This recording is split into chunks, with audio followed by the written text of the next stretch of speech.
Salut les traders, aujourd'hui je vais faire une lecture du prix sur Euro USD. On est mercredi 17 juin, donc le prix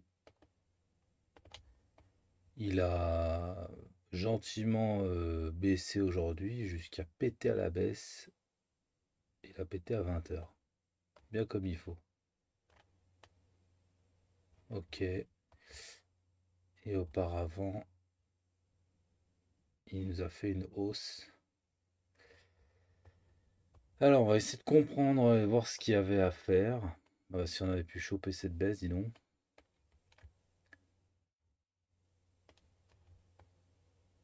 Alors, donc là, on venait d'une hausse. J'ai noté, on va commencer par noter des break orders ici.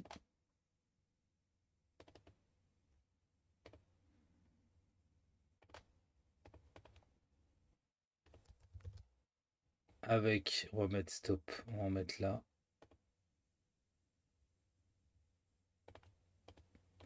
Et j'aurais envie d'en mettre ici. Enfin, non, je vais pas en mettre ici. Par contre, on va mettre cet order bloqué important. Et d'ailleurs, il a fait retravailler, il a fait travailler le prix juste après. Ici, réaction. Donc, on a des acheteurs qui se positionnent ici. Ici, là, on a un début de structure haussière. Et on a le top à 2 heures du mat.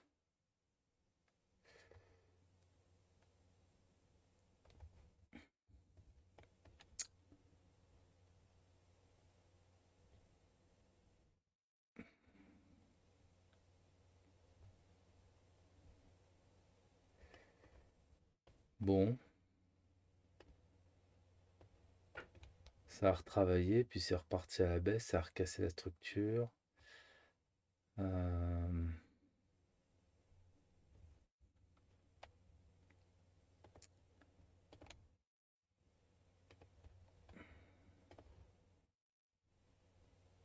Ça voulait baisser quoi.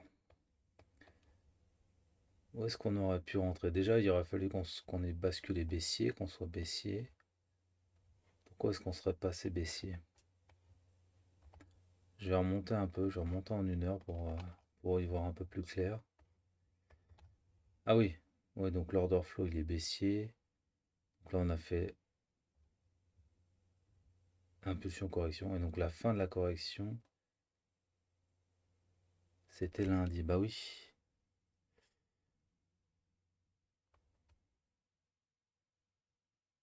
Mardi, mercredi, d'accord. Oui, tout simplement. Donc en fait, on était sur une fin de correction HTF et là, ça a repris l'order flow. Euh,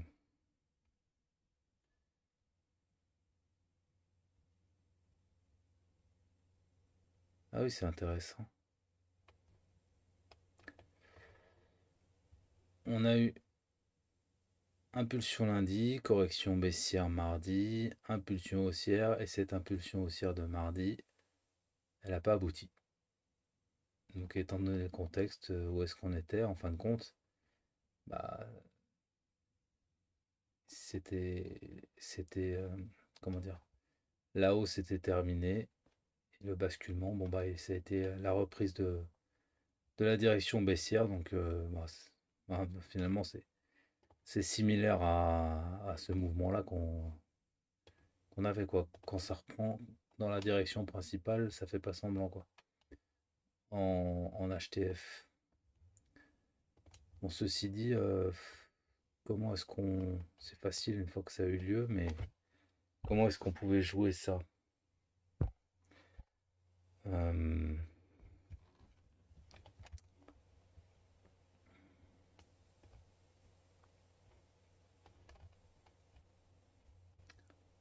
alors, on va mettre le découpage au niveau de la hauteur. Non, non, c'est pas sûr, c'est la boîte de gamme.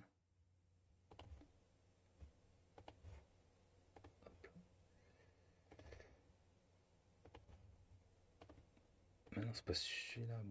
Boîte de Gann. Elle est dans la boîte de Gann. Oui, on voit ça. De Gann. Ok. Ah, j'ai dû cliquer sur un bouton information au niveau de l'indicateur. Ah oui, c'est ça, il y a un petit point d'interrogation. Voilà, donc en fait en HTF, quand on voit ça, on prend l'impulsion dans sa globalité. On a cette correction. Voilà. À vrai dire, moi j'étais déjà vendeur lundi pour cette raison-là. Parce qu'en fait, on est arrivé à un niveau très important. Ouais. C'est bien, je m'étais pas trompé, mais c'était prématuré. Impulsion haussière, impulsion baissière qui fait pas de plus bas. Donc là, c'est vraiment début de correction. La correction, et là, la correction, elle fait pas de plus haut. Et on reprend la baisse.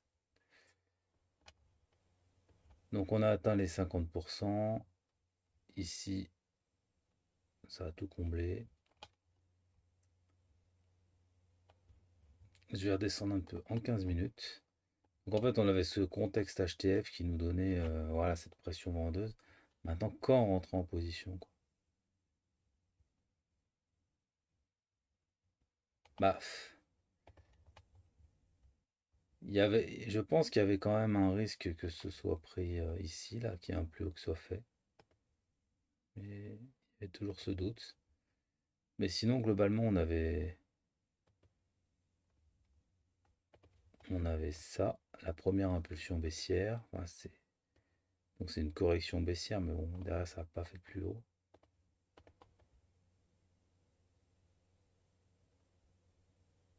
Ça a chassé. Là, c'est reparti. Ah, c'est embêtant parce qu'en fait, le mouvement, il a commencé avant la session asiatique. Donc en 15 minutes, à la limite, on peut valider la cassure véritablement de la structure, le shosh. À ce niveau-là, en 15 minutes, je pense qu'on le valide ici. Donc on va passer baissier à ce niveau-là. Je vais le mettre là. Voilà, là, ça me paraît cohérent. Donc à la limite qu'on essaye de vendre à partir de ça. Bon, d'un point de vue juste les niveaux, le niveau cassé, si on est strict, c'est celui-là. Donc si on est déjà convaincu par ça qu'il aurait tout à fait pu être une simple prise de liquidité, des fois ça arrive. Bon, si on est convaincu, c'est vrai qu'essayer de vendre ici, c'est pas déconnant. Et en plus, l'heure est idéale. Donc ouais, je pense que ça aurait été le meilleur move à faire.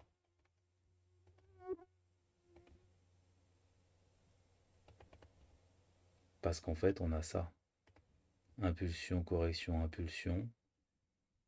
Donc en fait, on a le basculement vendeur, il a lieu ici, quoi, tout simplement. À 8h30. C'est pour ça qu'on a eu, je pense, ce gros retracement. Et ce retracement, il est allé où? Oh, putain, il a, il a bien respecté le niveau parce que finalement, il aurait cassé ce niveau, ça nous aurait donné un signal acheteur.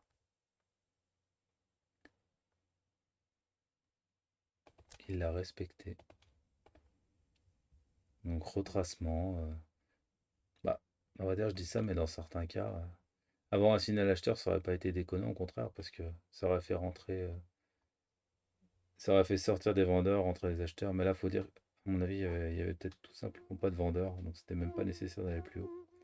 Mais ça aurait pu tout à fait faire une petite mèche de prise de liquidité avant de partir. Et donc, les vendeurs, pourquoi il n'y avait pas de vendeurs? Bah, déjà, ils s'étaient fait chasser ici. Là, on a des vendeurs qui commencent à se mettre à partir d'ici. Bon, ils sont chassés pendant la session asiatique. Là, on en a peut-être qui se mettent à partir d'ici. Mais bon, on est en pleine session asiatique, donc bon, les Asiatiques. Au Japon, je pense qu'ils s'en foutent de l'euro USD. Et donc, les SL, ils seraient positionnés ici, en théorie.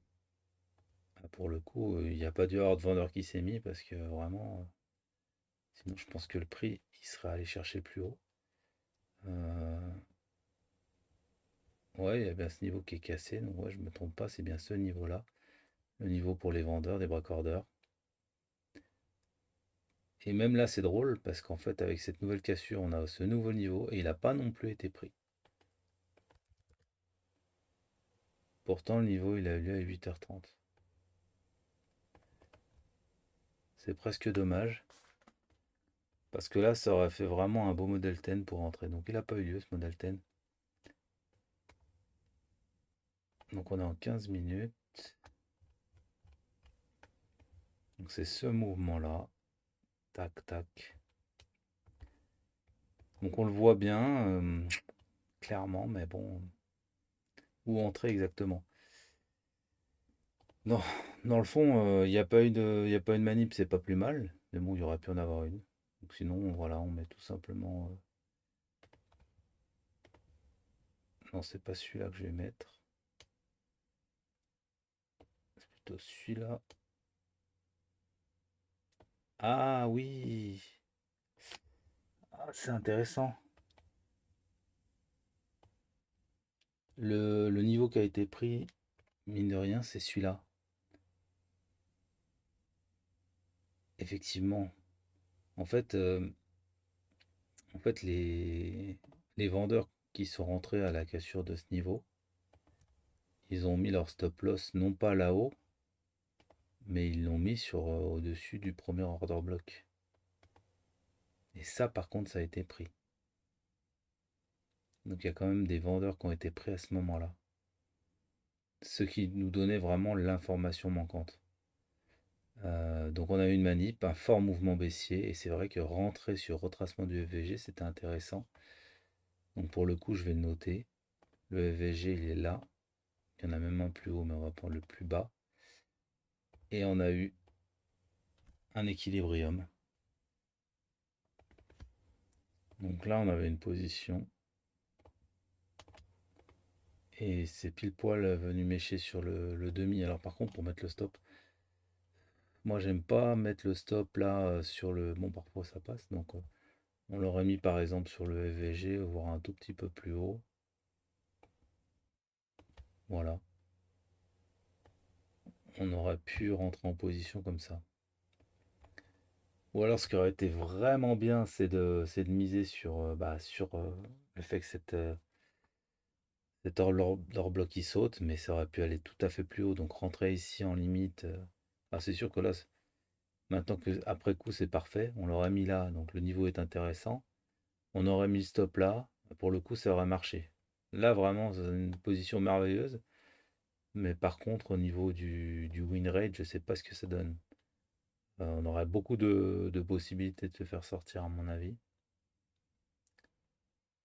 Bah, le jeu en vaut la chandelle quand même, hein, parce que là, même si on se fait sortir 10 fois, une position pareille, c'est vite rattrapé. Mais bon, je vais pas la mettre, mais c'est quand même très intéressant de voir ce qui a sauté. Donc on a ces premiers vendeurs ici qui sont pas sautés. Même principe, est-ce qu'on n'a pas un order block? Bah on a quand même ça, hein. On a quand même ça. Il faut croire que les SL ils étaient plutôt positionnés sur les order blocks. Ah ouais, en plus il a tout à fait fait réagir cet order block. Il est où le gris? Hop là. Ouais, il a tout à fait réagir. Il a fait réagir ou il a été saisi à ce moment-là? C'est quel niveau là? 1636. Ouais non. Ouais, donc il a tout à fait réagir. Donc effectivement, on avait des vendeurs positionnés ici. Donc les stops étaient là. Bah, je vais les mettre parce que ce sera quand même plus clair. Donc on avait ici et on avait ici. Et c'est ça qui a été sorti et en fait ça a été tout à fait suffisant. Et là-haut, en définitive, bon, il devait forcément y avoir des résidus, mais c'était pas les stops principaux. Donc, ils étaient là et là. Le dernier order block avant la cassure de structure, tout simplement. Ok, bah et donc une fois qu'on était parti, on était parti quoi. Alors là par contre c'est effectivement garder cette position. Moi j'ai laissé que celle-là, l'autre elle est tellement extrême. Moi je vais quand même la remettre pour rigoler parce que c'est vrai que elle est magnifique. Ah, franchement, je sais pas si j'aurais osé mettre le stop là. Mais même si on le met plus haut, enfin, ça fait quand même des positions. Mais bon, pourquoi le mettre plus haut? Bon, bref, je la laisse quand même pour rigoler. Mais on va plutôt observer celle-là. Même si celle-là aussi, dans le fond, elle m'embête, la position du stop. Elle est... bon, ouais, si, il faut laisser un petit peu de marge. Parce que des fois, le FVG, il se fait combler en entier. Ah, les deux positions, je les aime pas trop. En fait, si on avait pris à la limite sur réaction, par exemple ici, ah, pourquoi pas après tout. La première bougie baissière qui clôture sous la précédente. Oui, là, à la limite, ce serait plutôt logique. Du coup, bah, ça nous ferait quoi comme position? Ça nous ferait un truc comme ça. Là, ouais. Là, je pense que celle-là, elle est carrément sûre, elle est carrément sérieuse, quoi. Ouais. Des trois positions, c'est la plus sûre. Bah, c'est celle, malheureusement, qui a le SL le plus large. Mais disons qu'on est conforté dans la baisse, quoi. Et conforté dans quelle baisse? Mine de rien, si on a validé cette cassure ici, donc on est dans une fin de correction haussière. Donc on vise au minimum. euh, Attends, on est haussier.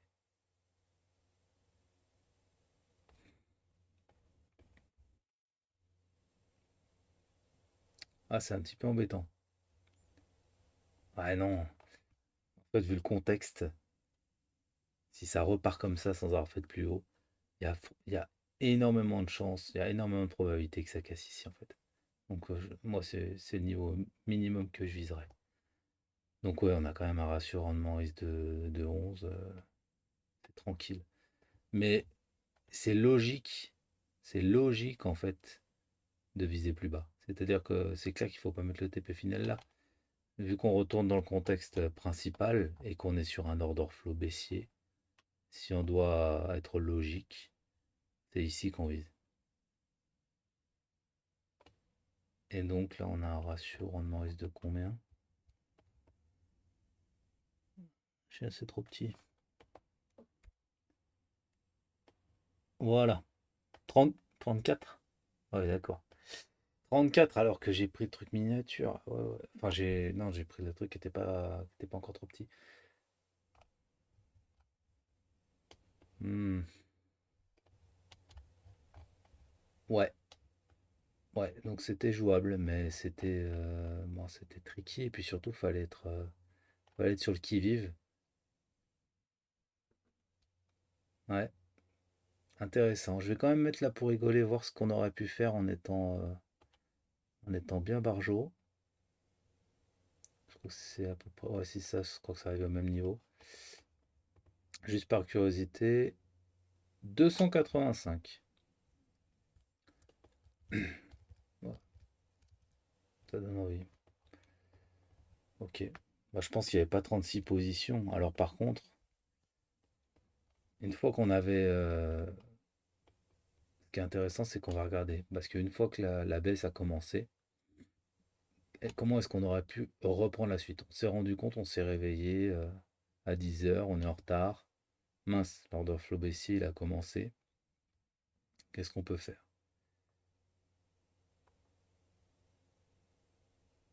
Ah, c'est ici.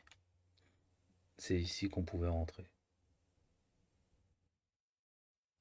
On a eu quand même ici un choc haussier qui nous a donné une information acheteuse qui était justement contradictoire. Et donc ça a fait rentrer des acheteurs. Et c'était suffisant quoi. Ici mitigation. Ensuite on a une impulsion baissière avec du fair value gap qui s'est fait bah, complètement combler. Là pour le coup, on voit que le stop quand il est mis trop sur le FVG, il est risqué. Si on avait tenté de mettre un truc, une entrée là avec un stop là, ça sautait. Mais si on met le stop normalement, Par exemple, ici, après la bougie après le FVG avec un stop la, sur la prise de liquidité. Là, on peut reprendre position. Donc, c'était à. Ça sera entré en position à 15h30. C'est bon, c'est passé. Bah oui, après, c'est parti. Ah, bah, il y a aussi celle-là. Ah, encore pire celle-là. On a un order block ici. On a un boss, un retracement qui retourne une réaction. Vraiment, on a une accumulation de vendeurs là-dedans qui sont sautés. Et là, en 5 minutes, on rentre en position et puis basta. Ça, ah ouais, alors là, vraiment, ça n'a pas traîné. Ça a tellement pas traîné qu'en fait, on peut pas rentrer en position. Ici, en fait, on peut pas rentrer en position. Parce qu'on n'a même pas le temps de voir une bougie baissière qui nous donne une information qui nous confirme, quoi. Là, il faut rentrer sur la prise de liquidité. Mais alors, je sais pas où est-ce qu'on met le stop. Mon Dieu, qu'est-ce que c'est que ça? Ah non, mais là, c'est même pas la peine, en fait. Le problème, c'est que même si on voit qu'il y a une prise de liquidité et que c'est intéressant, mais en fait, on rentre comment? Tu vas pas rentrer juste là. Tu sais pas où mettre ton stop. Donc, la meilleure position, c'était celle-là, là, vers 15h30. Et là, ça nous fait quoi? Si on doit regarder le premier niveau d'intérêt, ouais, 5 gentils. Et le plus sérieux, ici, 22. C'est moins intéressant que le truc du matin, mais bon, on va pas se plaindre. Donc une belle journée potentielle avec un fort mouvement, bah, reprise de l'order flow principal. Intéressant, il y avait à faire. C'est tout pour moi. Maintenant, il n'y a plus rien à faire, hein. Euh, J'allais conclure, mais en fait, là, ce qui s'est passé, c'est qu'on a un boss HTF. Et donc, bah, même principe. Au niveau de la profondeur, on la connaît pas. Enfin, c'est difficile. Mais on peut s'attendre à voilà, ça. Soit c'est déjà terminé, soit ça continue un peu, vu que c'est. Et ensuite, même toujours même principe, ça va retracer. Donc il va falloir déterminer quand on considérera que la baisse est terminée pour acheter, je pense, la correction. Voir le niveau d'intérêt ici, ça a sauté, il faut voir. Ça aussi, c'est intéressant. Bah, je ferai le point demain. C'est tout pour moi. Bonne soirée, bon trading.